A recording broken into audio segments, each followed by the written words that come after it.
Dans notre cheminement spirituel chrétien, il est plutôt avisé de pratiquer ces 4 principes. Savoir, vouloir, oser et se taire. Et l'un des domaines parmi lesquels ces verbes d'action s'appliquent se trouve dans la notion de sacrifice. Et oui, toute notre foi est fondée sur le sacrifice, à commencer par celui de notre Seigneur Jésus-Christ. Toutes les âmes qui ont répondu à l'appel de Dieu et qui se sont offertes à lui dans un mariage mystique ont eu à faire des sacrifices. C'est le propre de s'offrir soi-même par amour. Premièrement, il faut savoir quoi sacrifier sur l'autel du divin et comment procéder pour y arriver. Le renoncement de l'ego, des attraits mondains en général, est une chose essentielle, bien sûr, mais aussi dans les proverbes, on dit « Honore Yahvé de tes biens et des prémices de tout ton revenu ». Autrement dit, tout ce qu'on fait doit d'abord l'être pour la gloire de Dieu, et une fois qu'il est adéquatement loué et servi, il nous bénit du reste. Et encore, les saints, de leur côté, ont absolument tout sacrifié pour vivre dans une chasteté et une pauvreté absolue pour l'amour du Christ. Mais bon, pour la majorité d'entre nous qui choisissons la voie du mariage plutôt qu'une vie consacrée, il nous est demandé par le ciel d'offrir en priorité à Dieu et ensuite nous avons sa bénédiction de profiter du reste raisonnablement, avec sobriété et bien sûr dans le respect des lois. Deuxièmement, il faut vouloir sacrifier parce que sans un minimum de bonne volonté en ce sens, on ne peut recevoir davantage du Seigneur puisqu'il donne grâce pour grâce.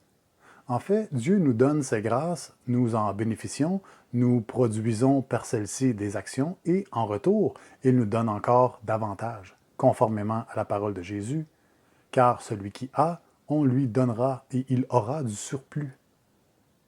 En ce monde, les gens savent très bien qu'il faut investir de l'argent pour en gagner davantage. Eh bien, pourquoi ils ne comprennent pas que spirituellement, c'est la même chose? C'est le ciel qui inspire ces notions aux hommes. Mais ceux-ci, dans leur ingratitude, en tirent seulement des leçons superficielles, matérielles et rares sont ceux qui ont des sens en alerte pour comprendre en profondeur, au-delà des apparences. Troisièmement, il faut oser, dans le sens où le service à Dieu demande du courage par moment. Il faut être prêt à affronter l'esprit de ce monde sans gêne, sans rougir de notre foi devant les hommes qui, eux, seront très prompts à nous juger, à se moquer et à banaliser. Le respect de Dieu et le respect humain sont des concepts bien différents. Car celui qui aura rougi de moi et de mes paroles, de celui-là le Fils de l'homme rougira lorsqu'il viendra dans sa gloire et dans celle du Père et des saints anges.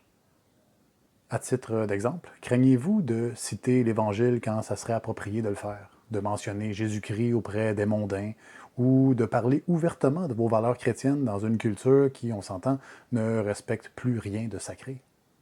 Voilà des questions qu'on peut tous se poser dans notre quotidien. Et on ne parle pas ici du courage nécessaire pour réformer un mode de vie au complet vers une discipline chrétienne sérieuse.